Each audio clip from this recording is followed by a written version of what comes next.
Hey, we're live. What's up, everyone? Aaron Nagler here, Cheesehead TV, coming to you live on the YouTube channel. It is, Tuesday? The Packers are reporting for camp. Everything is great. That's the lie. Packers are reporting for camp, which is great. Obviously, the beginning of widespread COVID testing.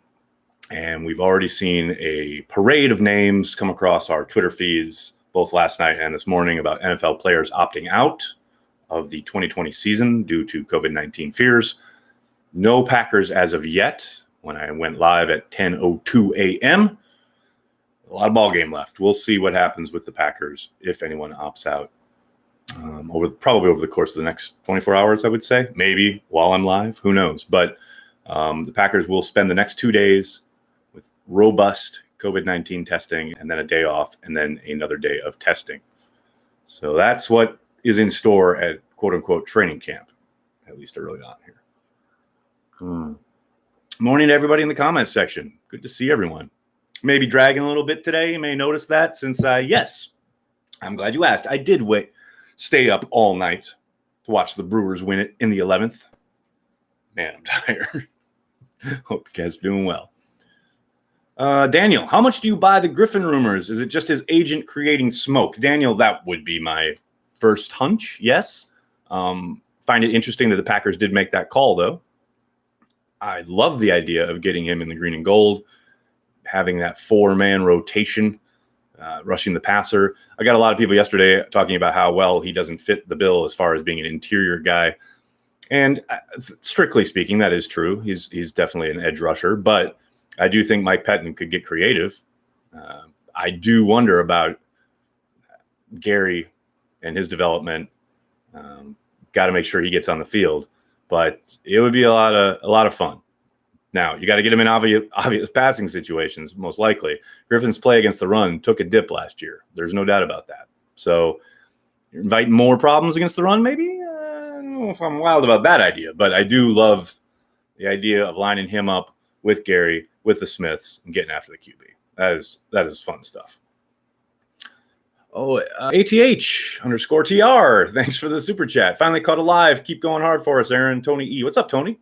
Thanks so much for joining me. And thanks so much for the super chat.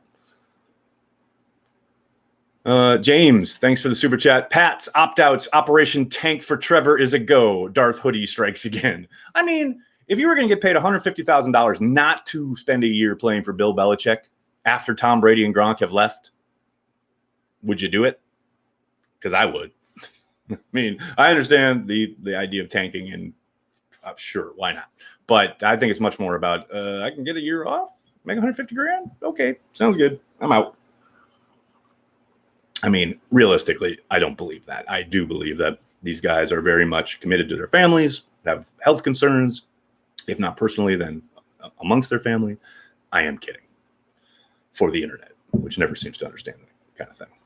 Afternoon from Scotland. What's up, Max? Good morning from New York City. Thanks for joining us. Oz Osborne is here from Colorado. What's up, man? Do you think Favre retiring and unretiring and going to Minnesota hurt his legacy? Travis, not as much as that picture with Trump. Hey-o! No, I don't think so. I mean, I think those amends have been made, so to speak. You know, there's always going to be problematic parts of his legacy, both on and off the field, no doubt. But yeah, he did what he did. Can't deny it. It's all there on tape. From the bad, meaning the millions of interceptions, to the great. 3 MVPs, Super Bowl championship, playing like a god. I mean, you know, yes, are there moments you'd like to wipe from the memory banks? No doubt about it. He's still one of the best to ever lace him up, and he was still one of the most important, and some would argue the most important player in Packers history. No matter what he does the rest of his life, no matter what he did after he left the building, you can't erase all that. Good morning from Denver. What's up, Brian? Watching from Louisiana. What's up, Jonathan? Last Chance U is on Netflix. I saw that. There goes my day. No, I got too much work to do, but I will definitely catch it this weekend. Does the Griffin news remind you of when Gutekunst made an offer to Kyle Fuller? No, that was pretty different in the sense that, I mean, there was an actual offer on the table. Right now, all we've got is one would assume a phone call saying, hey, we're interested. the idea being driving up the price for the Bears on Fuller, I would tend to doubt it. I do think the interest is genuine. I don't know how genuine it was in the Fuller case, because it seemed from the moment that move got made, there was no way the Packers were going to get him. It was always kind of mysterious. So the only logical explanation for that signing of the offer sheet was to try and drive the price up on the Bears. With this one, I think there's genuine interest, but who knows? Dustin, thanks for the super chat. Devontae and Z Smith disrespected on the top 100. You guys heard me yesterday. The top 100 is a great collection of mini films, 100 of them. NFL Films does great work. But as far as the ranking, who cares? And I mean that from the bottom of my heart. Who cares? Nathan, thanks for the super chat. I'd love to listen to an entire game's worth of audio from Nagy's headset to Trubisky's helmet. I'd listen to it while I sleep like whale sounds. That's good. Oh, boy. Well, I don't think we'll get many more chances for that possibility, since I expect Foles to win the job. But who knows? With the middle linebacker development yesterday, what are the odds we get a full season? Seems like, MLB, sorry. Oh, I thought you were talking about middle linebackers. You were talking about Major League Baseball. What are the chances we get a full season? Seems like that it's dropping every day. Nick, no. Be positive. Full season. Full steam ahead. I'm all in. I don't know, man. It's that old Lord of the Rings quote. Never was much hope, only a fool's hope. But as long as there's hope, I'm in. You can sit here and worry about it. Is that going to help? No. So I'm in until there's nothing to be in on. Until then, go Pack go. 2020 Super Bowl champions. Let me see. I think after 3 years, he might play for someone else. Who's that? I don't know who you guys are talking about.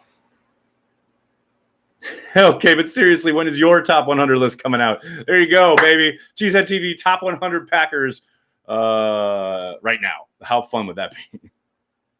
Well, Mark, 1987, thanks for the super chat. Nice to see some Packer representation on NFL 100. You were right that those mini films were really well put together. Adams was still too low, though. Yeah, he was always going to be too low. I mean, once you saw Jimmy G at, 43? You knew that thing. Come on. Come on. You don't have to take it seriously when you see Jimmy G at 43. Come on. Come on. You know that. Punt the list into the sun. Just watch the films. It's fine. One benefit of moving to nowhere, Pennsylvania recently are the Pirates-Brewers games on my TV. Did you stay up all night last night, Kyle? Man, come on, Brawny. Savior. And then Nerd Power to take the lead. Man, after an hour and a half rain delay?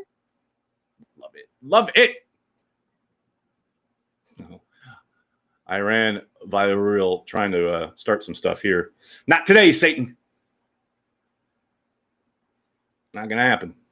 What would a draft held in Green Bay look like in terms of location, accommodations, etc.? The accommodations would be interesting. I got to think all the network people will be clamoring to take up what few frontline, so to speak, hotels there are. I think there'll be a lot of people staying in Appleton, a lot of people staying in Milwaukee and shuttling back and forth. Undoubtedly, Lambeau, Titletown will be the centerpiece.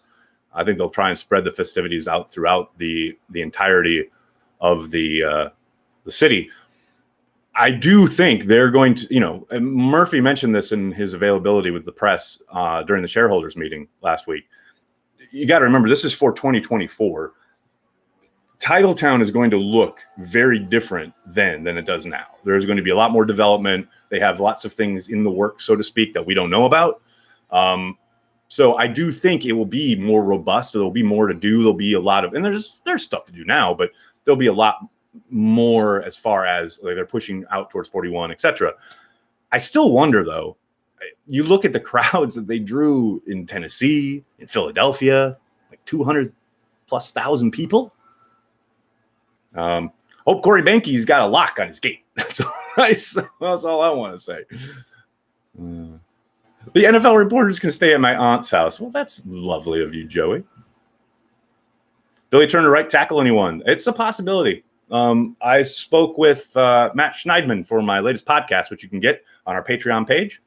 And he said that he thought that was a possibility. I tend to agree that it's a possibility only because one of the reasons they signed the guy was his versatility. One of the reasons they paid him what they paid him was his versatility. Now, that said, I do think Wagner will be given every opportunity to win that job. I think he is penciled in as the starter. But if he struggles for whatever reason, then yeah, there's a possibility they kick Turner out there. No doubt about it. Can I stay at Corey's house for the draft, Nagler? No. When do the Nagler Madden Tuesdays start? Yeah, I saw it. Tom Grassi doing Madden Monday. I've been doing Madden games with Patreon members all offseason. Now, here comes Tom Grassi with his Madden Monday. I didn't get an invite because he knows he'd get his ass kicked. But I understand. I get it, man. I get it. It's all good. It's all good. You need the practice. Would you practice? Grassi, I'm addressing you. Camera here. Would you practice, please, so we can play again? I can whoop your ass. Come on now. Who is Rodgers playing for in 3 years? The very real possibility of that now makes me sick. Arthur, I have no idea. I tell you what, it might not even be 3 years. Could be 2. Who knows? Dustin, thanks for the super chat. Alex Smith is a savage. Blown away he may play again. I mean, there's still a long way to go. He's been cleared for football activity, and that is phenomenal. It is unbelievable when you consider the injury he suffered. His attempt to come back from it is well documented. It is absolutely crazy, insane, impressive that he has reached this point. We'll see how far he goes down this road, if he ever actually suits up and plays on an NFL football field again. But just to get where he is right now is absolutely amazing. And nothing but a testament to his character, his hard work, his determination. It's inspiring, truly. Where did I get that photo behind me? I went to some art shop that had old school Packer photos, and I asked them to blow it up and frame it. And they blew it up, but they didn't frame it. So never using them again, and I never gave out their name. But I do love the photo. I love this photo. And my Olive loves this photo because she goes through and just makes fun of all the guys. Like, that's a helmet? Or where's the dude with there's somebody here with like a bandage on his face. Is he right behind me? Oh, I don't know. Anyway, Olive loves like coming up with backstories for all the dudes. BJ Raji was going to come back, but COVID decided to opt out. No. Can crowd noise is a go? I don't know, James. We've seen both with and without for these Major League Baseball broadcasts. Sorry, guys. My neighbor is trimming the verge, so to speak. So, yeah, I think some will and some won't. I wish and I hope there'll be an online kind of, if you're streaming it, that you can opt to have it or not, because that's what the NBC crew did for Premier League. If you were streaming it, you could choose to have the fake crowd noise or not. And I thought it really added to the broadcast myself. So I would definitely choose yes, but we'll see. Who is the contract extension priority, D-back or 33? Dan, I assume you are in this hypothetical world you are living in or positing here. Kenny Clark has been signed because he is a number one. But between those two, I would say David Bakhtiari. That's just me. Over under 500 receiving yards for Aaron Jones this year. Give me just under. Just under. I do think, obviously we saw the platoon last year. I think A.J. Dillon only increases the usage of said platoon. And, hey, Matt LaFleur has shown that he is not afraid to let the kid disappear in the passing game. Sadly. I don't know why. But, I mean, if he went some stretch last year, like 4 or 5 games without a fucking target, let alone a reception. And that was after the monster game in Kansas City. I don't get it. I am a humble patron. What platform do you play Madden on? Popeye's Beef. Xbox. I have an Xbox, and that is what I play on. And I think I'm not sure. I got some things I got to work out, but I think I'm going to be having a showdown tonight with Neil, who I've split with so far. I won the first one, he won the last one, and we're going to have the rubber match tonight. That'll be on the Cheesehead TV Twitch stream, so look out for that. Do opt-outs increase cap space? Yes. Now, there are mechanisms by which these guys get paid a stipend, quote unquote, is what they're calling it. But yes, their cap space increases if the guy opts out. to the tune of whatever his cap hit was supposed to be that year. Josh, thanks for the super chat. Really nice of you, buddy.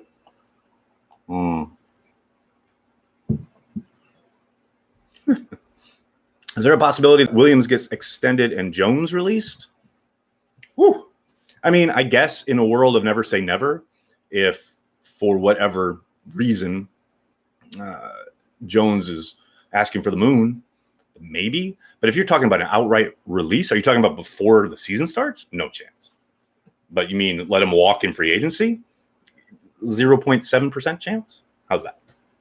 Aaron, I'm worried about the season possibly being canceled. If only people heard this was a possibility when they were told to wear a mask, maybe they would have. James, man, this is why I have barely left a 3-block radius from my house. The only people I see are at the laundromat and at the grocery store, other than when my children visit me on the weekends. And, you know, the few times I have gone out, I've gone to the beer garden and sat by myself. And I've worn a mask all the way there and all the way home. You know why I do all that? Because I want football. It's literally why. Yet every day, hell, this morning there's some fucking story about there's this party in the Hamptons where they had fucking the chain smokers playing. And it was supposed to be a drive-in thing, but everybody got out of their cars and was dancing all next to each other. It's like, what are we doing? And then we're like, oh, hey, look, we're the worst country in the world at dealing with this thing. And you just the numbers tell you that. Oh, but don't worry. Open up the schools. It's okay. Sorry for the mini rant, but I'm just so frustrated because there are so many people who are being responsible and are trying to take care of not only themselves, but the people they care about, etc. And then there's a bunch of whack-ass science-denying shit stains that are just determined to ruin it for everybody. That's all I have to say about that. Every time I look at our running back room, I think, bring back pro set formation. Kyle, you are preaching to the choir. Absolutely 1 billion%. I love me some pro set, love me some split backs. Bring it each and every day. I absolutely adore it. Tom, sure can't wait to die when I go back to teach this September. Grassi, that's why you gotta hit that 100,000 mark. Start getting the serious YouTube dollars so you don't have to go back and teach, man. Come on. It's time. Make the jump, dude. You don't need to go teach those brats. I am kidding. It is amazing that you are a teacher. My father was a teacher for 43 years. It is a absolute one of the most noble professions in the world. My hat's off to you, sir. Merc 1987, thanks for the super chat. How is the roster going to look? Is it still going to go down to 53, or is there going to be an increase due to no preseason games? They will go down to 56, I believe, is going to be the number this year. It has changed a couple of times from not only the original CBA to now the addendum to the CBA because of COVID-19. They will have an expanded practice squad of guys who are not subject to waivers. So it's almost like you've got an expanded roster, so to speak, to, I think it was 70, 75, somewhere around there. But so there will be a larger pool of talent to draw from. But the actual game day rosters will still be 46 to 48. There are like a million different levels. But the roster itself for the regular season will be increased. And there will be more guys available to them should there be an outbreak, raft of injuries, etc. Matt, thanks for the super chat. Jones is gone after this year. Dillon is a beast. That is one possibility. Another possibility is that they pay Jones and they don't break the bank for him. And they utilize him as a lightning option to Dillon's thunder. All of these things are possible. We'll see. Doesn't the camp roster have to be at 80? I don't believe it is mandated at 80. I think you can go to 82 or something like that because of platooning the, what do you call it? Oh, I can't remember the name. There's a name for it. But, yeah, I don't think 80 is mandated. But we'll see. I mean, the Packers have made one cut so far that I've seen. There may be more on the way that haven't been reported yet, but right now I believe they're hanging around 90, or I'm sorry, 89 or 88 or something like that. I have a feeling A.J. Dillon is going to exceed expectations big time. Well, Arthur, I think if you are talking about the national perception, the draft Knicks, if you will, yeah, I very much agree. Exceed expectations in Packerland? Now, that might be difficult because people already talking about letting Aaron Jones walk because he's going to be so awesome. I think he's going to be great. I'm very excited to watch him. No doubt about it. Jones is special. Not many guys have his agility and vision. Herbert, 100% agree. And that is why it's a difficult choice because, yes, in the pantheon of the NFL, in the wide lens of the NFL, the idea of running backs being replaceable, it's a fungible position, etc., that is very true. However, there are guys who are special. There are guys who are great fits for what you do, and that is certainly the case, both of those, when it comes to Aaron Jones. So then you have to make the decision of, do I just let him walk and quote-unquote get by, or do I try to extend him and utilize this clearly special player who makes everyone in the offense better just by his presence? It's a tough high wire act for Brian Gutekunst. Now, maybe you hate to say it, but it's true, especially at that position. Maybe injury takes care of the decision making for you. And I'm not talking just maybe Aaron gets injured, although last year was the first year he played the entirety of the season. But maybe there's an injury to Dylan or an injury to Jamal Williams or an injury to a couple guys, and that creates a different dynamic. You never know, especially at that position, which is so physical, etc. Was Gerald Willis waived to possibly make room for Everson? I mean, if you want to go deep state, sure, maybe. I doubt it, though. Will Billy Turner start more than 2 games this year? I think so, yeah. But, it's early. Maybe the rookies make it interesting. Maybe Runyon comes in and just balls out in practice and makes it hard. Or maybe Taylor just takes his job outright. Those are possibilities. But I do think he'll start more than 2 games, yeah. Can you see Jones, Dillon on the field at the same time? Maybe sliding Jones into the slot. Matt, can I? I better. Oh, I'm living for it. Dillon and Jones, Thunder and Lightning. Let's go, baby.